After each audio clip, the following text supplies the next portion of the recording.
Stay hungry, stay foolish. Have you ever wanted to disagree with your boss?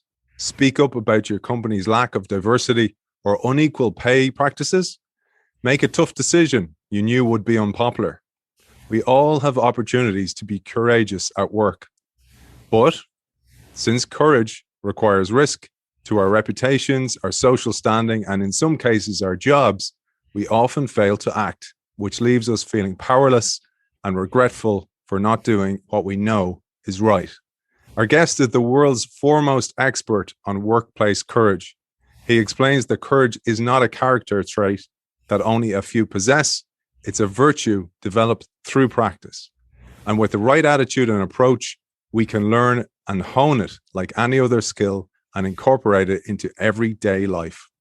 We welcome friend of the Innovation Show and one of our very early guests on the show, author of Choosing Courage, the Everyday Guide to Being Brave at Work, Jim Detert.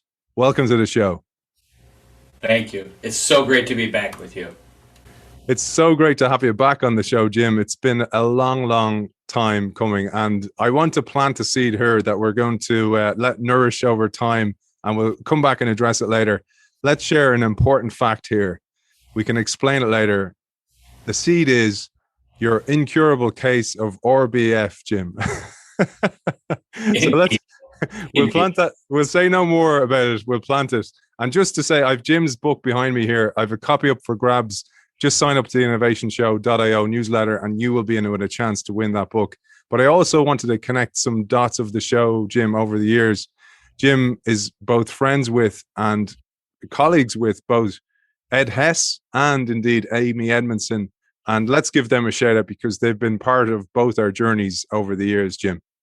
Yeah, absolutely. If we start with Amy Edmondson, a dear friend and colleague for 20 years now. Amy was one of my advisors in my PhD journey and one of the first people I co-authored with. And if you sort of circle forward, my original work was on why people speak up or not at work and the risks.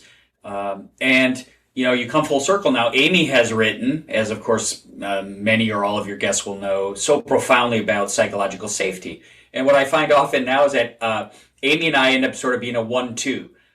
Amy is brought in to talk about creating the conditions of psychological safety. And then folks will call me and say, look, we absolutely are aspiring to create a psychologically safe environment, but we're not there. We're a long way from there, and we still need people to engage in these important acts of truth and boldness and innovation. Can you help with that along the journey? So Amy and I still work in quite close parallel.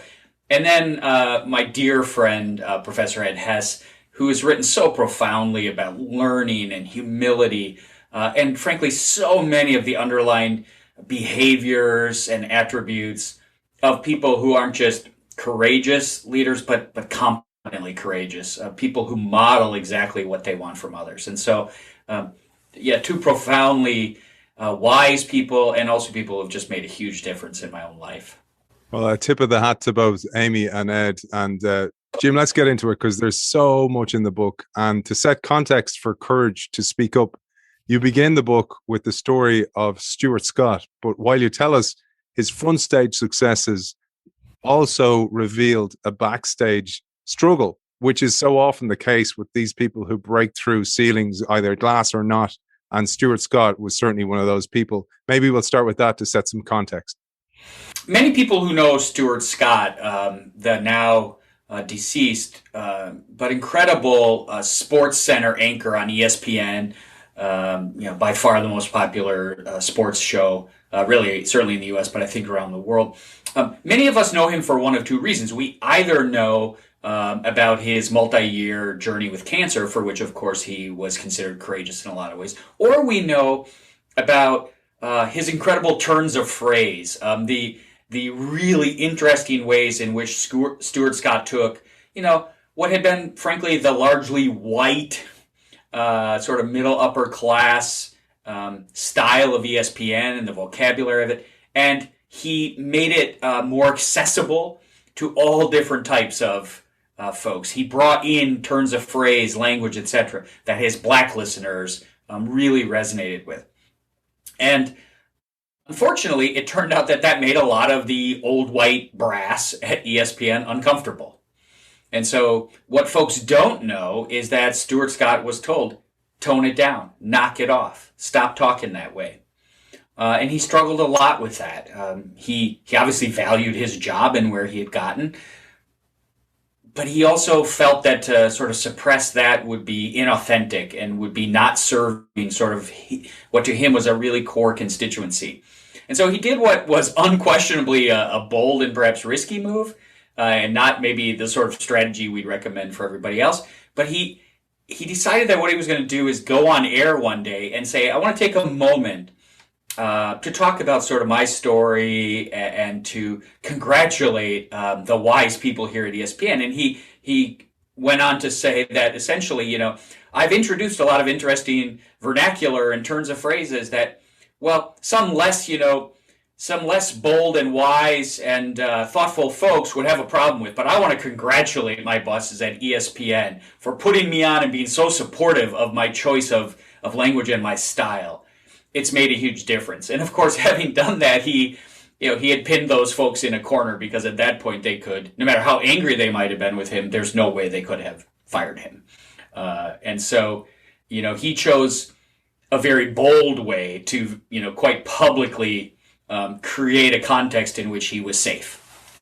That story really got to me, I suppose, in a way. Many of the listeners of this show, and me included, I count myself as a listener to the show because I'm listening intently and learning from great people like you every week. But I wanted to share a personal story that I've rarely talked about. I was a professional rugby player, and I touched on it in my book, but I didn't give the details. And I feel slightly inauthentic not saying it. But it was a story of essentially what I felt was authenticity. And your book probably gave me the courage to speak up about it, which was, I was playing for a rugby team, and the coach, I was captain at the time. Things were going really well for me. I was in the starting team, playing well, back in the national squad. Things were looking up, and the coach. What happens sometimes is that with national games, the senior players go away and they play, and then they come back. And we had a load of kind of second tier players who played extremely well.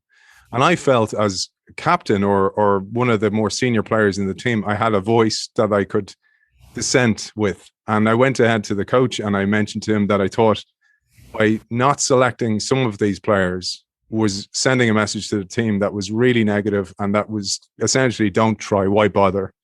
And he, as a result, he said to me, things have been going well for you. Do you agree? And I was like, yeah. And he goes, let's see how you manage it now when things don't go so well. And he never picked me again unless through injury or for reasons of he had to.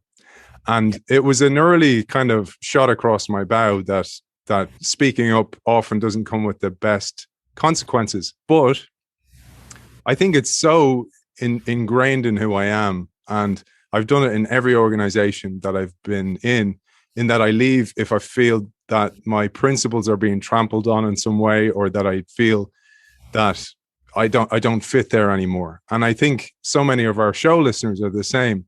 And I just wanted to share that with you because I wanted to speak up about it, because your book talks about courage of speaking up, but also to share that I'd say so many people are like this in their organizations. Maybe they have been forced to turn a blind eye, or they feel they've been forced to turn a blind eye. And that I think your book gives us the courage to do that, but also a framework to do so. Yeah.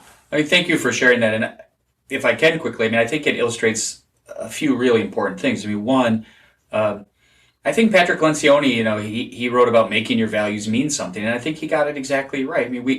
We all tell ourselves we're good people and we stand for certain things. But then when it appears there would be consequences, or might be consequences associated with standing for those values, so often we stand down.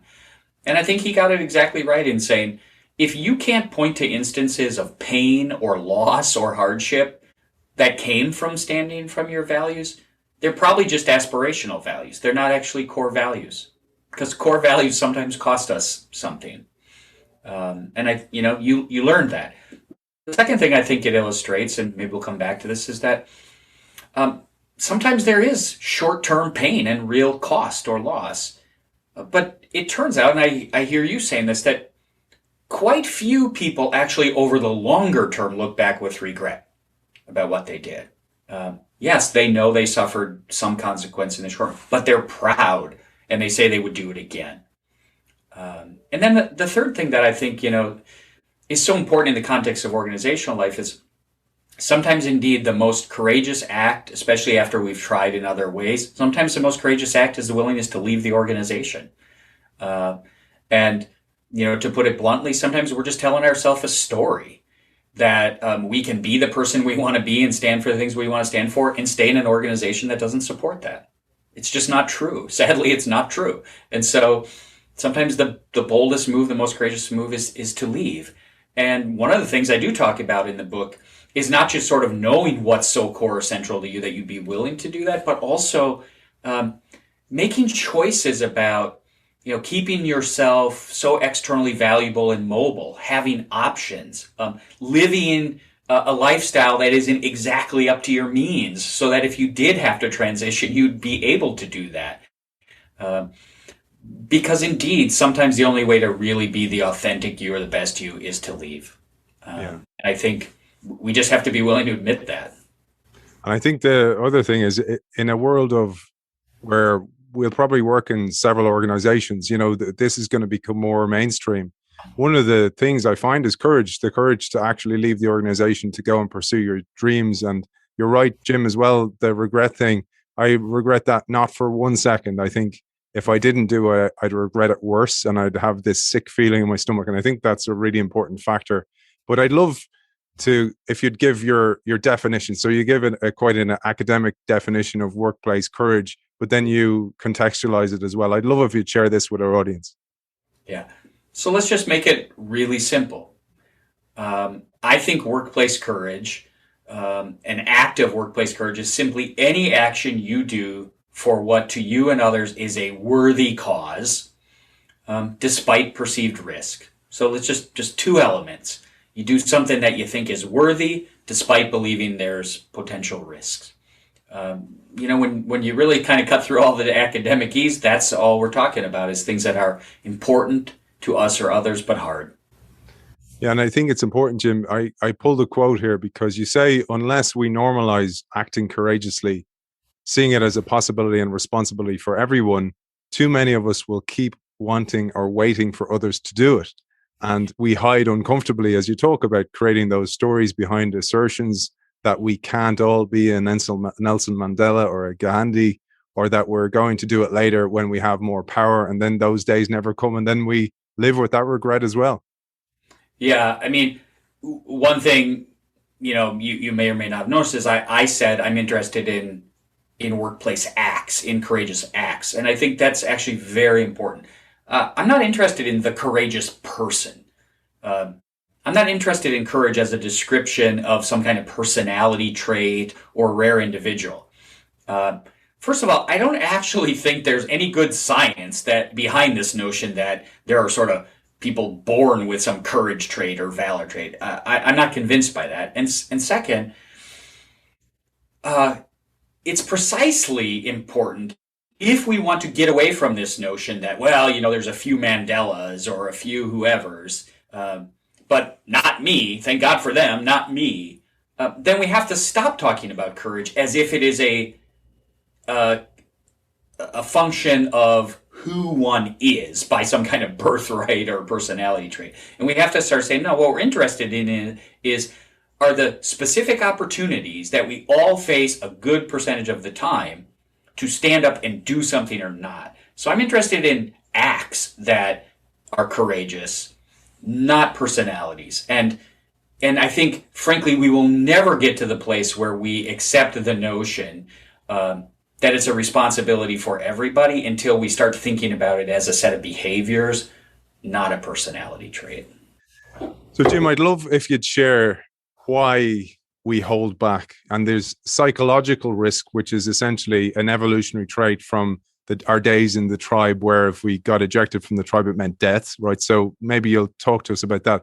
But then there's real risks. For example, in the USA, you tell us most modern organizations there are full of risks, even in places like the USA, where the First Amendment of the Constitution protects free speech. People have these at-will contracts, for example, and they can say whatever they want about the government, but when it comes to the organizations or the leaders in those organizations, they're at real risk. Yeah, I mean, let's start with this First Amendment issue and get that out of the way. The First Amendment protects your right sort of out on the street to say what you want, for example, about a government official, to gather without harm from the government. But for employees, the vast majority of whom in the U.S. are at will, meaning sort of can be fired for just about any reason, the First Amendment, your First Amendment rights stop the second you enter the door. In fact, they really stop any time the company thinks you're representing them in a way that affects their optics, no matter where you happen to be. So, I can say President so-and-so is a fool, an idiot, whatever. No consequence to me politically. If in the organization it gets passed to my boss that I called him or her an idiot, I can be fired on the spot. So, first of all, if you're outside the U.S., you got to dispense with the notion that the U.S. is this beautiful, safe space for voice at work. It's not. In fact, some of the data I've collected suggests that the U.S. is no better on the whole than countries we would assume to be quite different, like China, for example. And in fact, it is probably safer to speak up on the whole in some of the Benelux countries, Northern Europe. And I think the reason that's the case is that not only are you sort of an at-will employee generally in the U.S., but in the U.S., your healthcare is tied to where you work. Your retirement tends to be tied to where you work. Benefits for your children tend to be tied toward where you work. So not only can you be fired, but these very important basic needs are tied to your employment in ways they're not in other social democracies. So, I mean, first of all, let's just dispense with the notion that people aren't afraid at work in the U.S. They are. Beyond any evolutionary reasons, whatever, why we sort of have a natural tendency to, be afraid of or worried about powerful others, those in authority. We also have very real reasons to fear, like career and economic risks. No question. But it's also true, as you noted, that people have huge social fears. You mentioned evolution. Like if you think about most of our time on Earth as a species, if you were to be cast out of your small clan or tribe, you faced certain death, right? You couldn't survive alone. So it's very, very logical that while it's not true death today, the notion of social death is still very, very real in our psyche. We are terrified of the notion of being ostracized or isolated. And that makes even telling the truth or being bold toward peers and others with no formal power over us hard. You mentioned psychological risks, right? Why don't people take stretch assignments? Why don't they push themselves? Why don't they speak? Well, in a lot of cases, like if you look at brilliant scientists who are obviously intelligent, who wouldn't be fired, why don't they speak up in blue sky meetings or other contexts? They say, because I don't want to look stupid. I don't want to be embarrassed in front of my peers. So there are real psychological risks. And then, sadly, we tend to think, well, physical risks are only the domain of, firefighters and police officers and military personnel. But the sad truth is, if you talk to most folks who deal with any kind of customer service aspect, bars, restaurants, lots of others, they can tell you quite frightening stories even of, being accosted in various ways or threatened physically. And so, sadly, the workplace still has a whole lot of legitimate risks. I thought about that one about you mentioned about, compensation or healthcare being tied to your role. And I think in an age of where people want more meaning in their roles, there's this payoff between that security and the chasing their dreams, essentially. And the golden handcuffs, or as I call it, the fur-lined mousetrap, where you're stuck because incentives, maybe it's stock options, whatever is tied to your pay pack.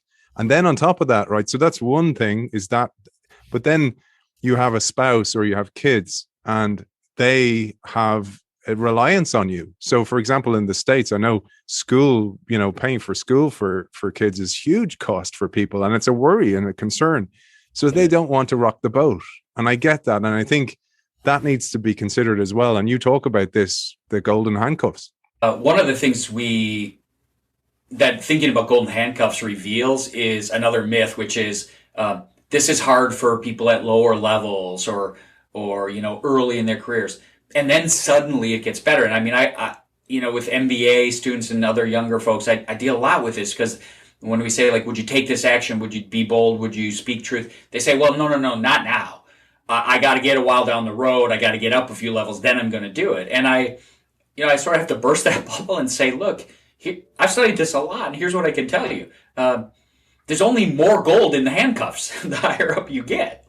What you stand to lose is larger. And, because of the basic pyramidal nature of almost all organizations, your equivalent opportunities, should you blow it at the organization you're in, dwindle. And so people, I don't say all this to say, like, wow, we're just building a great case for nobody to ever speak up.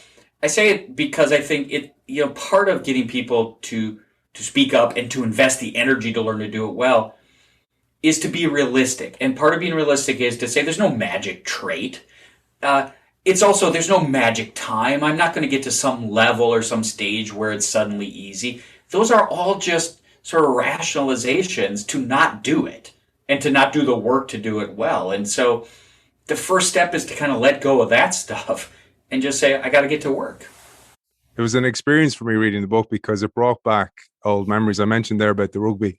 Fast forward maybe 8 years or so, and I was in a very senior role, leading change in a very archaic organization, a legacy organization, put it that way. And I remember this day so clearly, Jim. So I had well paid, I had a pension, I had a job that was no stress. It was very easy to do. And I remember the day where I looked in the mirror and I was like going, come on, man, you're going to rot away here, right? So there was that, right? And then in the mirror, I could see my wife and my kids and the threat of throwing that away for me, essentially, which was kind of felt selfish to me.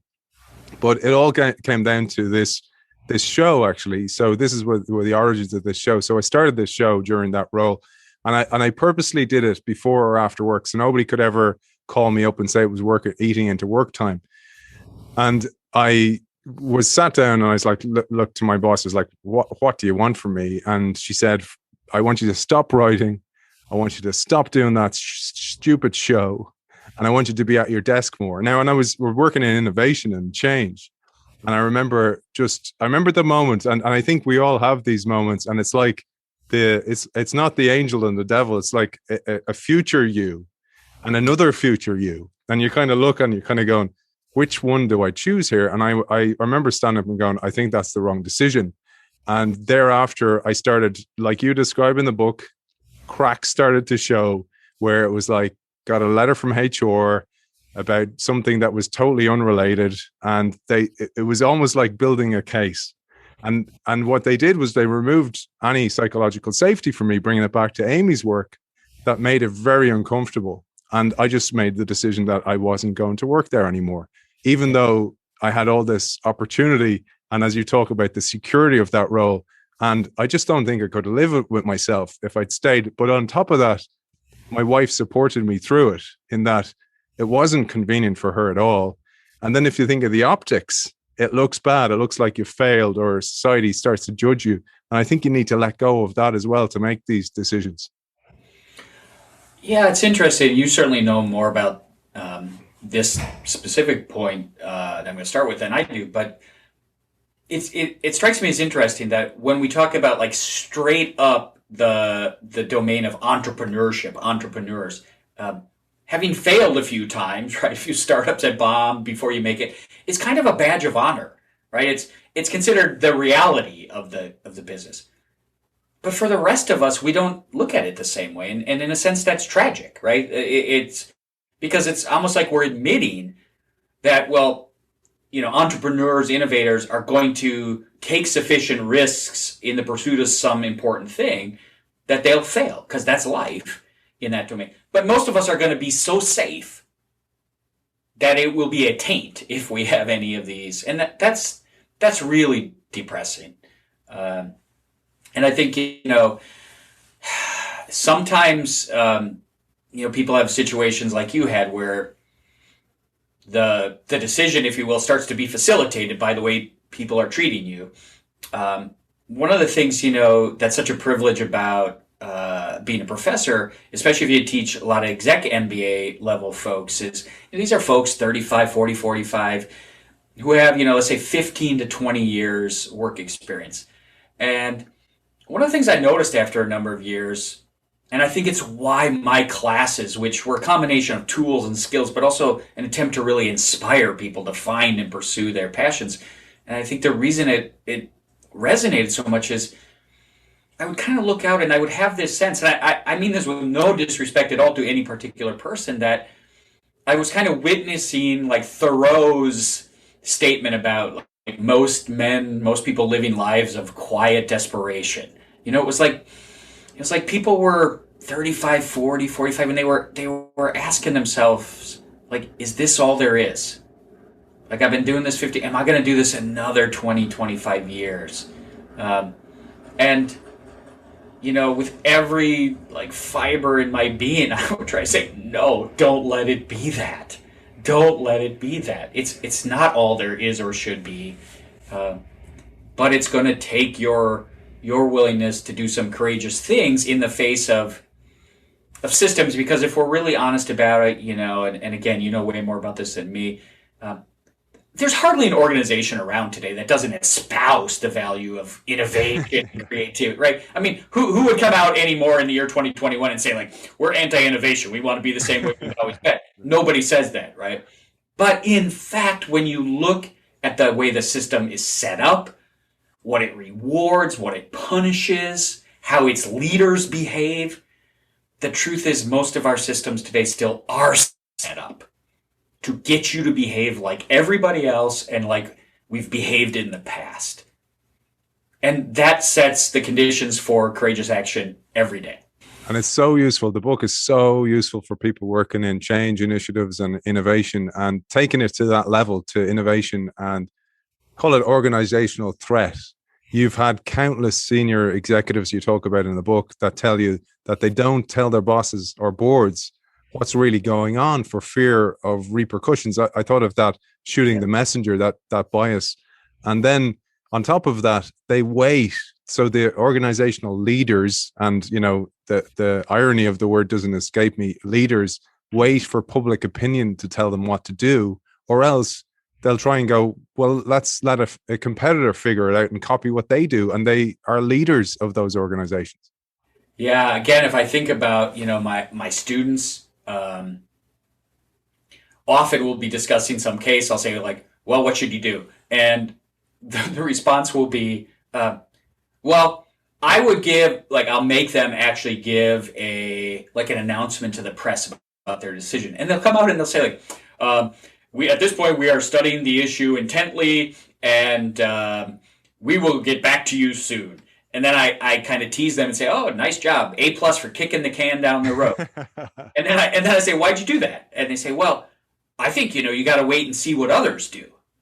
And then I say, and it sounds harsh, but I mean it in a loving way. I say, oh, so you're aspiring to be a great follower, not a leader, huh? And I think it's often kind of a powerful moment where they maybe for the first time sort of internalize, like, if your orientation toward life is wait and see what others are doing, then by definition, let's stop talking about you as a leader. And, look, there's lots of causes for this. Certainly all the reasons for conformity we just talked about. Honestly, I think a huge part of the consulting industry is not actually designed to help firms find their true unique way or path. It's about basically providing a big plan that says, here's what everybody else in the industry does and what your opportunity might be. So I'm not even convinced consulting, for the most part, is about helping people or organizations find their unique way. I agree. And I work in consulting, Jim, and sometimes I feel it's like an insurance policy. So it's, if the plan fails, it was that guy or girl, it was them, it was the consultants got it wrong. Moving on then, so let's bring it to other places, because you go everywhere with courage. There's no courage stone unturned in the book, and you share how not speaking up can actually lead to huge ethical issues. And you mentioned, for example, I'm not letting them away with it, man. I say it whenever I can, the Volkswagen Dieselgate problem, because they've, in some ways, through diversification and owning other brands like Skoda, their sales are still rocketing. And it's like we have such a short memory. And I think we're implicit in it. We're complicit if we don't speak up about these things, and we let people away with it in the name of profit when our planet is burning, and these kind of scandals just are brushed under the rug. Yeah, two thoughts, right? Because that's depressing and true. I mean, first, if you go to the actual scandals, one of the things I talk about in the book is the importance of creating conditions where people speak up immediately and where you attend to that constructively immediately. Because while I don't know the exact details of what happened at Volkswagen or Wells Fargo or all these other, things that became terrible scandals, what we generally do know from the reading, of the record is that in every one of those cases, lots of people knew what was going on, right? Like, you didn't design that whole false system for Volkswagen's, emission. You didn't have practices at Wells Fargo that were being, employed by thousands of sales agents or whatever, with one or two people knowing. Lots and lots and lots of people knew for quite some time. And so, one of the things I say is, look, I'm not trying to encourage people to become organizational martyrs who, go public to the New York Times or the Guardian or whatever. I'm actually saying that both leaders and everyday employees, if you want to prevent it from becoming that level of disaster, do something about it sooner. I think it is true that, and this doesn't have as much to do with, I guess, courage as sort of personal choice and responsibility. We can criticize Volkswagen and Walmart and anybody else we want, right? But then if we still go to Walmart to save, 15 cents on a gallon of milk, or we still buy Volkswagen because, geez, it's the cutest new model or whatever, in the end, is it really reasonable to expect people in organizations to behave in ways that reflect their values, that stand for things, if we ourselves as consumers, that's one reality of a market environment, is if we as consumers don't use our dollars to sort of vote our values, then we're fooling ourselves if we think it's just going to magically happen. Let's move to, say, for example, I'm working in an organization. The leader, my team leader, doesn't speak up, doesn't defend somebody, doesn't speak up for them, doesn't speak up against something that's unethical. And you say when leaders fail the courage test, their team described the event as a loss of faith in the competency and ability of the department manager from that day forth. And another one, for example, you say, these are just some quotes from the book, they were disgusted and saddened that they were overseen by such a cowardly individual with such low moral fiber. And it has an immense impact on team trust when a leader of a team doesn't speak up. And you say that it's really about legacy and regret. Yeah, one of the things, again, that probably has a lot to do with the way our brain evolved, to survive is bad is so much stronger than good. So, you can think you're sort of chugging along as a decent leader, you're building trust and respect. And you might have done that a whole lot of times.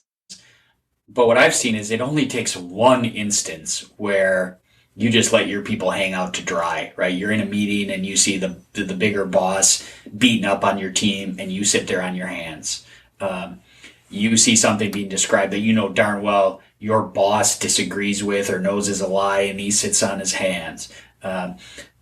Any instance where it's just obvious that there was an important right thing to do and you see your boss choose to not do that, it actually is pretty stunning how those single incidents, you're right, people use words like morale was down for years, lost all credibility, lost faith.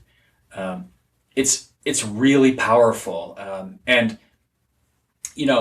I guess one thing to say, to those in leadership positions is you're obviously going to choose what you're going to do or not do, but at least do it with awareness. When you chicken out, if you think people didn't notice, you're wrong. There's a lot of research that shows that people in power are literally have something like 5 to 15 times more visual attention paid to them. So there's just no question that people are noticing your choices as a leader. So let's move to speaking truth to power, because you give us a list of behaviors that represent a comprehensive set of ways that people with less power can do worthy things that are risky, primarily because they might incur the regret or anger of disappointment in themselves or those with more power at work. So let's share some of those behaviors at a high level, Jim. Well, so there's, if we think of the ones that people are most likely to think of, right? It's, I called out my boss for being unethical or doing something illegal. Again, those are kind of the disaster ones that first come to mind. But there's all sorts of daily opportunities, You're having a meeting and you either tell the truth or not about a process or policy that's working or not. You work in sales, you've got some script or new approach. You're in marketing, you've got some new, campaign. Do you tell the truth or not about, like, this is what customers are actually saying about it? This is why it's efficient or inefficient. So it can just be policies, practices, new ideas. Do you tell the truth? So there's this huge range from just very everyday, this is not optimal, to the much bigger things. And then, of course, there are the difficult things that involve, when your boss says something itself, which is harmful or inappropriate or sexist or whatever might be the case, the interpersonal stuff. And then some of the other behaviors, which are about truth to power, but they're a little bit less about sort of directly challenging or confronting your boss. And they're more about things like, are you willing to go to bat for your team for more resources? Are you willing to really work hard to get somebody on your team promoted or an opportunity?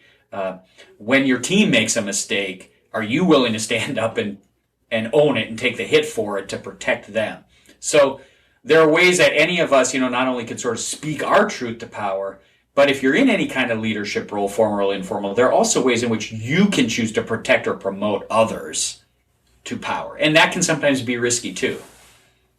Jim, I'd love to riff on that a bit, because you mentioned an experiment that you run with your students, and I thought we'd run it for our audience. And to give you context and tee you up here, you say, courage is a matter of perspective, not fact. Acts are considered courageous by some precisely because there's a good chance that others will not appreciate what's been done. And this is the Wayne R&D in cancer and diabetes thought experiment that you talk about, one that will resonate with many of our audience who work in innovation and R&D. I'd love if you'd take us through this. Sure. So indeed, I wanted to explore this whole issue that, like, courage is not some objective fact. It's because it's about risk and worthiness. Any one of us can make a judgment about was the act worthy and was it risky. And so I designed this simple setup where I said, Wayne is the head of a research team. He's the head of R&D. He has a lot of research teams working under him in different therapeutic areas.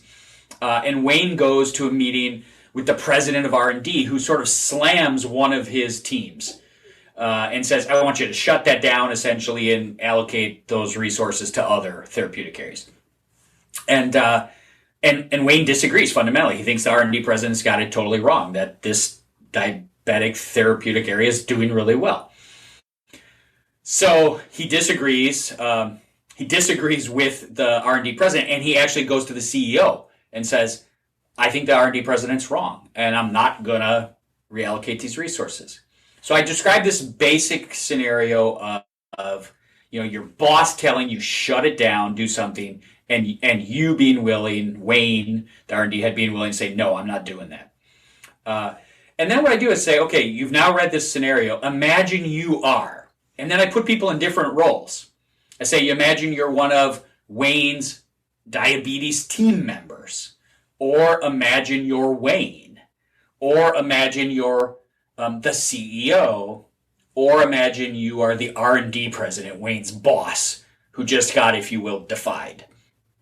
And I say answer a set of questions. And 4 or 5 of the questions are essentially synonyms for courageous. Wayne's act was brave, courageous, bold. And then there's another 5 or 6 questions that are essentially, like, we can say measuring stupid. So, words like Wayne's acts were defiant, insubordinate, inappropriate, foolish. And what I found is all the perspectives except one. So if you're Wayne, if you were responding as the actor himself, the CEO, who's the skip level boss, Wayne's subordinates, they all say the act was very courageous and not dumb, not insubordinate. One role, Wayne's boss, the guy who got acted against or defied, said the act was much less courageous and much more stupid and defiant. Now remember, these people were not actually the boss or Wayne or the subordinate, but just the thought experiment of either being any of the other actors or the authority figure created this huge pattern of difference, which I think, actually quite beautifully illustrates acts are courageous or risky precisely because somebody sees it differently than the actor. It's a fantastic thought experiment, and it really does put you on the spot, because you enter into part 2 of the book, actually, where you have to actually consider all the empathy and the seeing things from the other side's perspective. All those things are so important.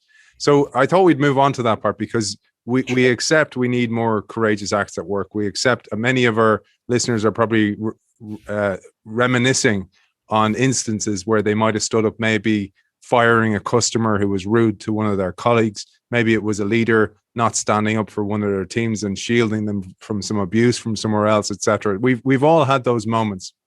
But you then introduce the courage ladder, and this is okay, Jim. Well, what can we do about it? And you dedicate a whole section of the book. So perhaps you'd share some ideas of the courage ladder. Yeah. So the essence of the courage ladder is to say, we all have fears or risks, things that feel too hard for us right now. I think Scott Peck, I mentioned this in the book, Scott Peck, I think said it exactly right. He said, most people think courage is the absence of fear. No, the absence of fear is some kind of brain damage. Courage is the willingness to go ahead. So I start from the premise of saying, look, if you're a normal person, you got things at work that are hard. You got things at work that would require some courage on your part. But what I can't possibly know is, what are they for you? What is it about your personality, your lived experience, your skill set, etc., that makes certain things? If you and I talk long enough, we might realize, God, I hate, this is not actually true, but we might realize, I hate conflicts with authorities, and I avoid them like the plague. But I don't have any problem actually telling the truth to peers or subordinates or whatever. And you might say, I got no problem. I tell it like it is to people in power, and I'm willing to walk away. But oh my God, if I worry that a peer, a friend would be angry at me, or God forbid they would start to cry, oh my God, I'm not doing that. Right? So all of us are different. So the idea of the courage ladder is to say, do a self-assessment and ask yourself, what are a series of things I would like to be able to do and do skillfully that are anywhere from at the bottom rung of the ladder, a little hard for me, cause me a little bit of distress right now, up to, that sort of biggest, boldest, like I'm quitting my job, I'm telling my boss like it is, right? Whatever it might be.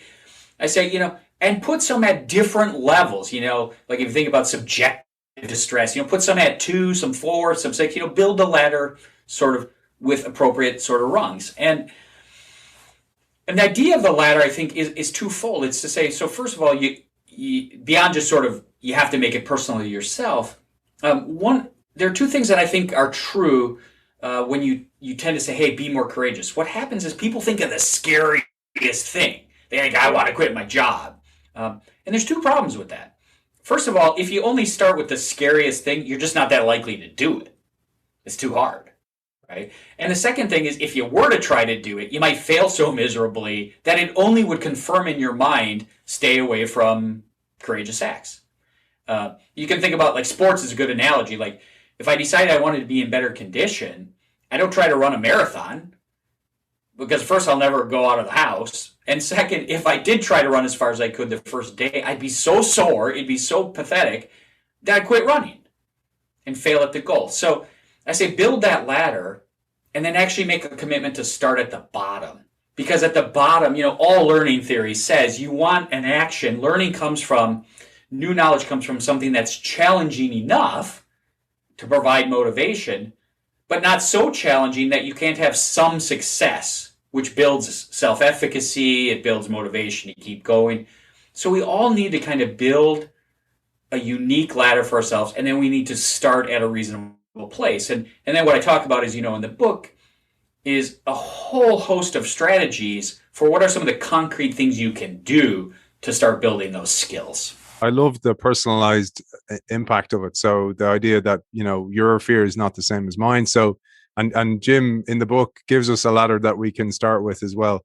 So Jim, I wanted to move on because you talk about some of the characteristics here, and I'm going to touch on one to connect the dots to what we started on earlier on.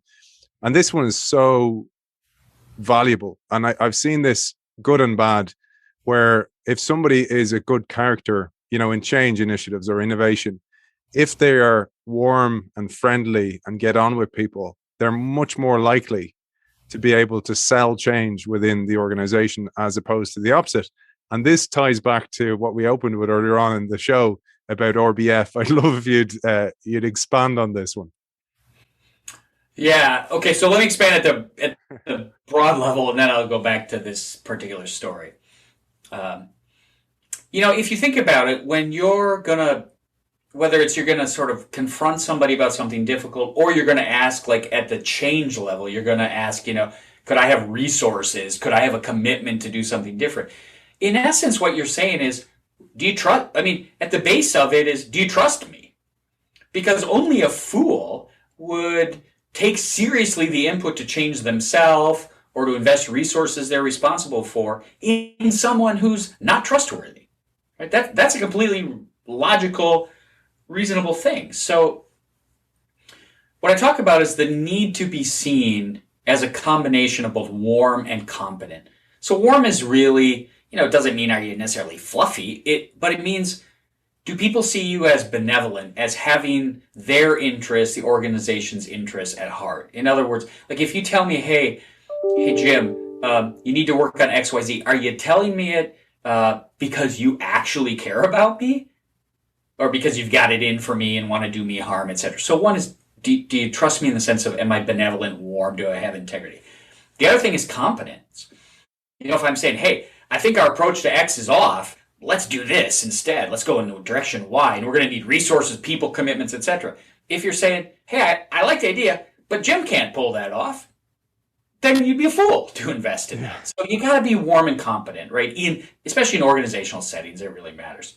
So if we go back to this RBF, I became conscious a number of years ago that because I'm a bigger guy, I talk loud, I'm animated, I'm assertive, and because just the natural expression on my face, especially when I'm really listening, is very serious. What did I do? Yeah, so this created a barrier. To people wanting to be honest, in especially when they didn't know me, and I would get this feedback. Yeah, you look pissed off. You look like you want to kill somebody. So, but I wasn't. I was really just listening, and it just happens to be the way my mouth sits naturally. And so, I started to say to folks at the very beginning when I'd work with a group, I started to say, look, before we get started, I just want you to know something about me. I think it's useful for you to know. I suffer from this sort of, clinical medical condition. It's not fixable, but I just want you to know about it. It's also, don't worry, it's no risk. But I suffer from this incurable case of RBF, resting bitch face. And, people would laugh. And I found that it was a very simple icebreaker. It was a moment of me sort of like revealing something about myself that, you could say is a vulnerability or a less than pleasant reality. But it sort of personalized me. It made me seem warmer to people. And I mean, I would work with some groups and then, like their leader, whatever, like if I was doing a hypo program, whoever ran the program, they'd say to me, oh, don't forget to tell the hypo, don't forget to tell the RBF story. So clearly, this worked. But here's I told you I was going to sort of tell you the follow up.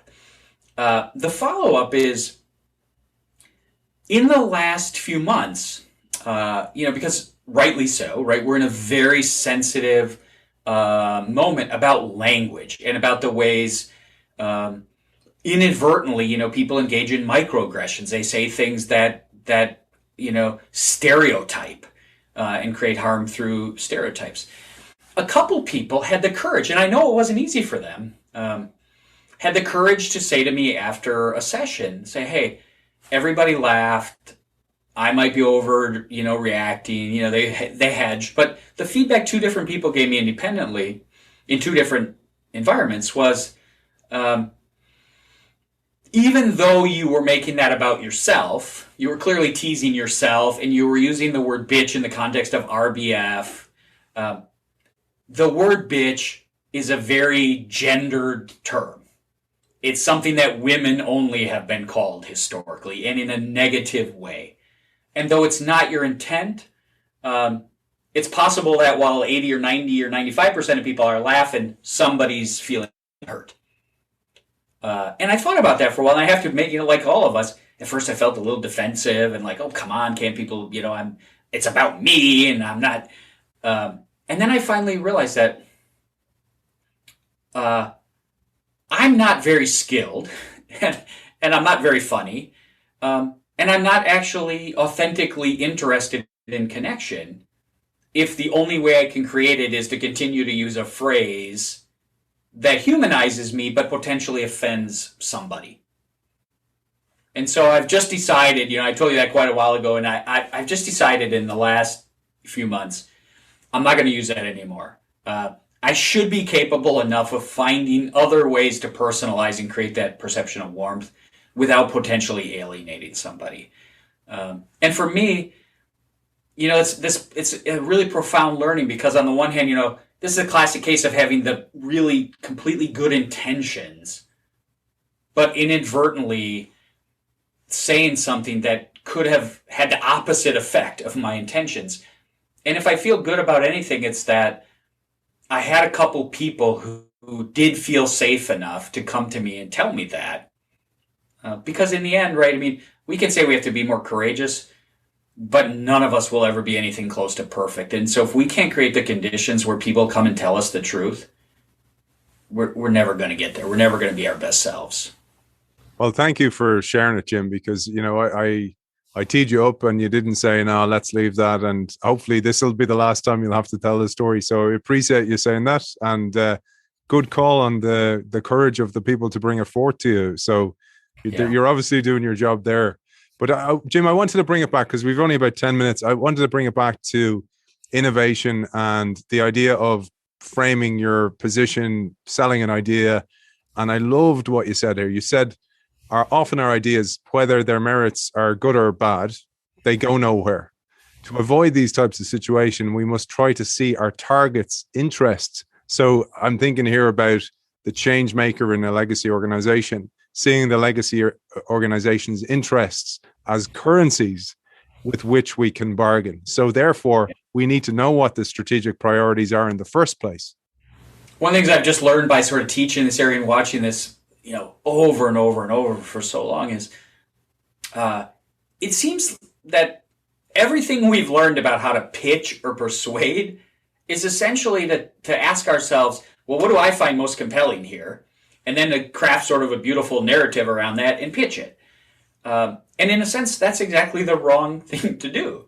Because, after all, if you controlled the decision, if you had all the resources you need, if you could get the organization to adopt your innovation, your idea, you're not pitching to anybody anyway. It's precisely because you don't have the control that you're trying to persuade somebody. And as soon as you acknowledge that, which, right, nobody will push back on that, as soon as you acknowledge that, then you should be willing to see that the corollary of that is, therefore, what you find most persuasive actually doesn't matter. It's what the person you need to convince finds most persuasive. So, simple examples. Let's say that I respond really well to somebody telling me about something we have to fix, because it's a great opportunity and it's so consistent with who we are culturally as an organization. So I go and I make a pitch. This is a brilliant opportunity for us to grow and expand, and it's so consistent with who we are. But it turns out the person who controls the decision, they're not actually that compelled about opportunities. What they're really worried about is threats. I act when I'm worried about something. And it turns out, they're comfortable with the idea that the culture's strong enough, and they're worried about, are we going to make money or not doing this?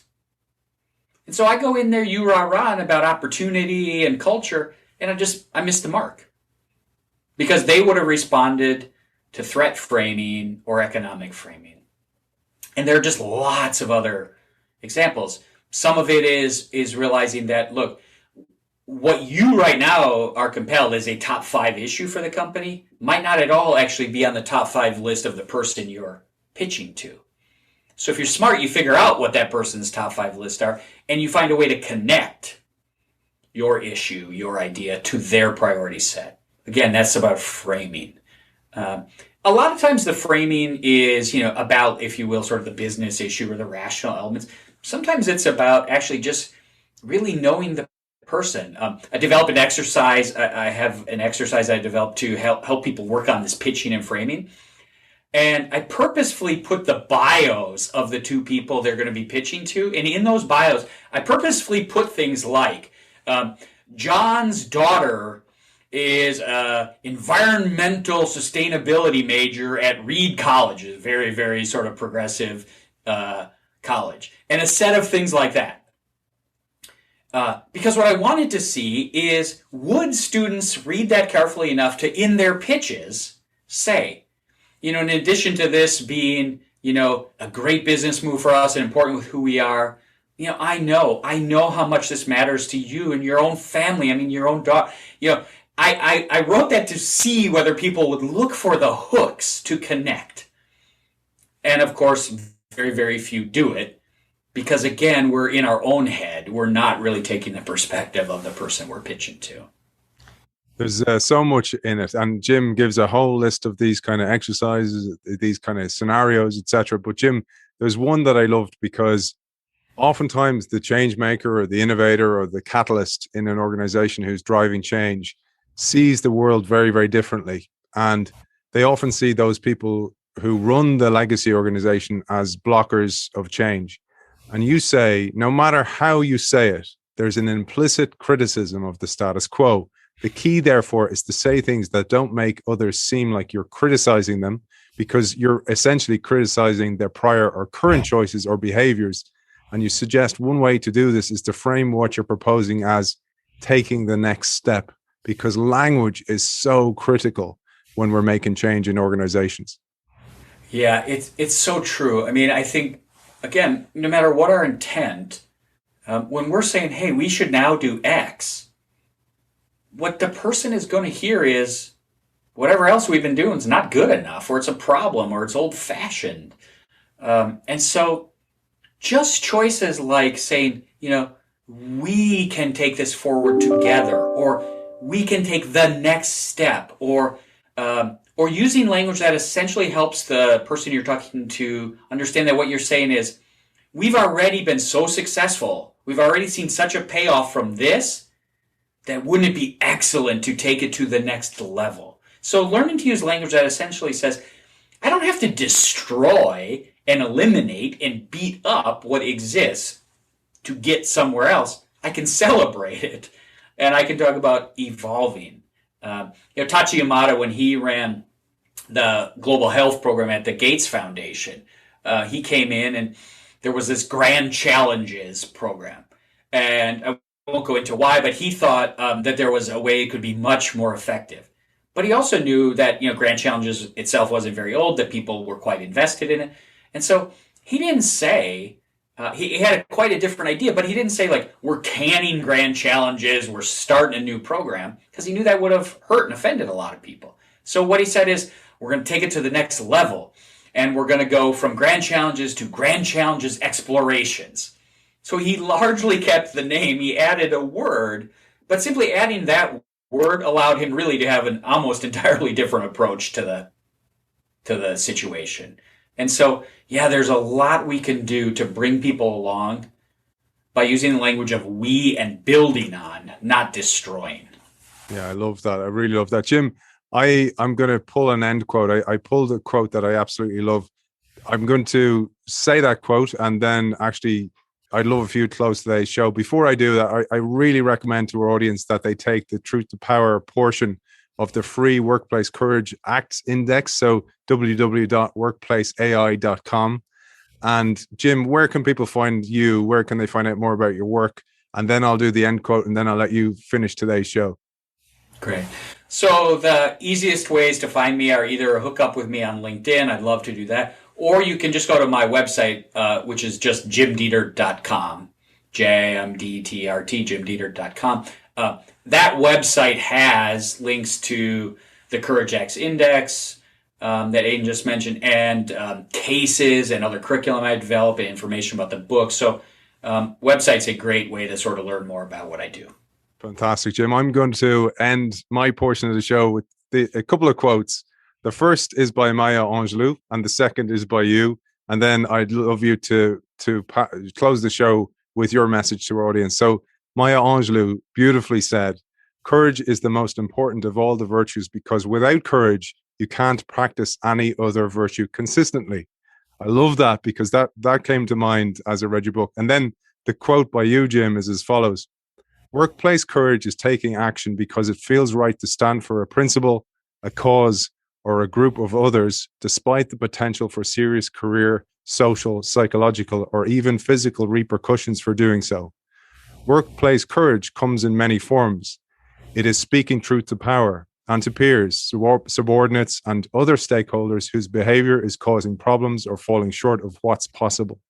And it includes acts aimed at personal and organizational growth, such as taking on stretch assignments, owning bold initiatives, and innovating within or beyond one's current organization." I absolutely love that. It spoke to the very essence of this show, Jim. It spoke to me, and I think it's a wonderful book. One last message to our audience: sign up for the innovationshow.io newsletter. I have a brand new copy up for grabs to be sent anywhere in the world. Jim, I'd love if you close today's show. Yeah, thank you so much for this great conversation. I'll end by actually going back to the first quote you shared. You know, people indeed have said that courage is the most important of the virtues, because without it, the others are really not possible. I would encourage going back to this idea of setting aside the myth that it's an innate quality, and instead realizing that it's a responsibility and a possibility for all of us to develop the skills to say this about other virtues. You know, we don't say, when we think about other important virtues, we don't say, hey, let's hope that 10% of people are honest 10% of the time. Or, geez, let's hope that a quarter of us are kind and decent about half the time. Or let's hope that our employees are prudent and show moderation, once in a while, or at least some of them, right? If you think about any other virtue, it's something we expect of all of ourselves most of the time. And so, why would we take acting courageously, especially if we agree that it's the most important of the virtues, as the responsibility of a few of us just sometimes? That's the definition of letting ourselves off the hook. And so I'm not asking anybody to be an organizational martyr, to speak up every time it's possible, but I am saying there are ways to learn to do it competently and to end up living a life that you feel good about, not one that's filled with regrets. And so I don't know what that is for each of you, but I hope you'll take that next step. Author of Choosing Courage, The Everyday Guide to Being Brave at Work, Jim Detert, thank you for joining us. Thank you. Awesome, Jim. Fist bump through the virtual fist bump, man.